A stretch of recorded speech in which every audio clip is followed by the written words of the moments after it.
Now, we're going to talk about something a little controversial. Okay.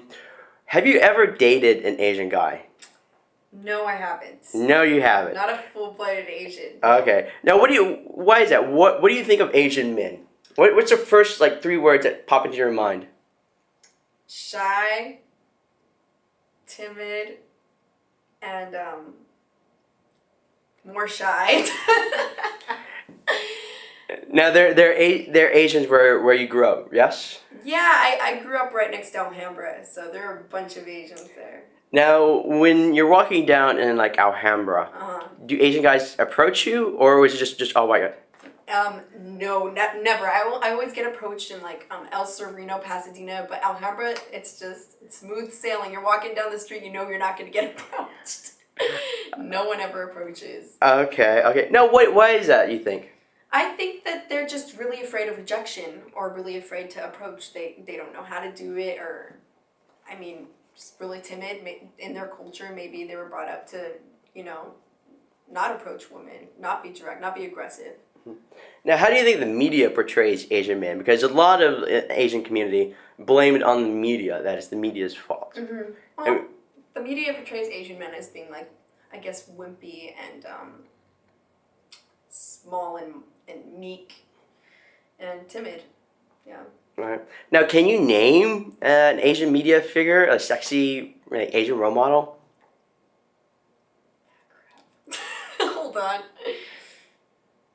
No. Okay. I can't think of anyone. Fair enough. How many, like, Asian interracial couples have you seen in your lifetime? Or out in your neighborhood? You know what? I've seen a couple, and probably through the seminars, if I had to say. I've seen Asian guys and white girls. Yeah, maybe I can count them on my hands, though. I haven't seen very many. Uh-huh. Now, what advice do you have for Asian guys? To just not be afraid of rejection, and to just do it. Just go out and approach whoever they're interested in. To not be so meek and not be timid and not be afraid. Now, what do you think an Asian guy should know about, like, you or, like, any kind of white girl when they do approach you or when they do try to talk to you and maybe get a date with you? Attractive white girls are used to being approached, are used to confident men. You have to step up and be just as confident as every other man that has tried to approach them. So, yeah, they have to exude that confidence. Here's another little bit of a controversial subject. When I was in Australia and I taught this free workshop, it was like full of 20 to 40 Asian guys. And I asked who still lives at home with their parents. You know how many raised their hand? I'm going to say more than half. Oh, 100%. Oh, God. 100%. Now, the thing is, in Asian culture, and do you recognize this as a cultural fact for Asians that it's acceptable? It's socially acceptable because usually the son is the one that takes care of the family, and there's that very kind of Asian fiscal responsibility. Mm-hmm. Now, having said that, though, what is it that you think of? What comes to your mind? What do you feel when a guy, regardless of race, when a guy says he still lives with his parents? Automatically that they're not successful, they're a bum, they're just mooching off their parents, trying to get the easy ride for as long as they could.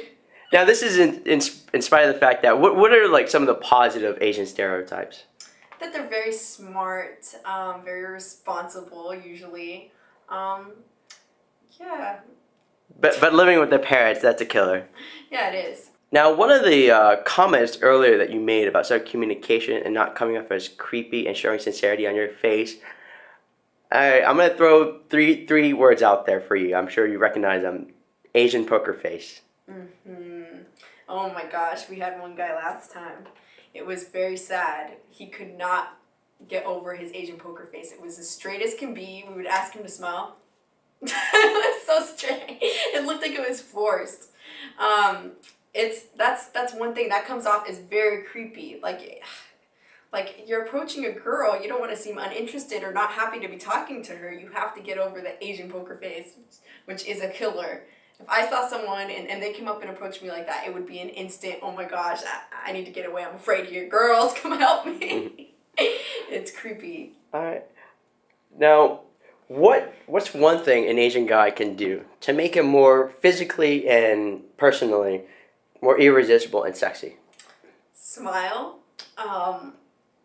Hold himself with strong posture. A lot of Asian guys tend to slouch or hold themselves kind of like timidly. Um, Dress better. A lot of Asian guys have a similar style, which isn't very good. It's like Mervyn's shirts, and it's not good. So they just add some spice to their wardrobe, add some interesting elements to their wardrobe too, like jewelry. Their hair needs to be also. A lot of them have like really plain hairstyles, like little boy, 8-year-old boy cuts. They need to use some like pomade, use product in their hair, things that they're not used to. But I mean that comes along with like the program, the seminar kind of, the last day of the seminar, I believe you take them out to go shopping. Yes. And you kind of give them advice on their hair. I also do. I tell them, maybe add a splash of color, use some product. So yeah. Okay. Thank you, Claire. Say goodbye to all of our fans. Bye, guys.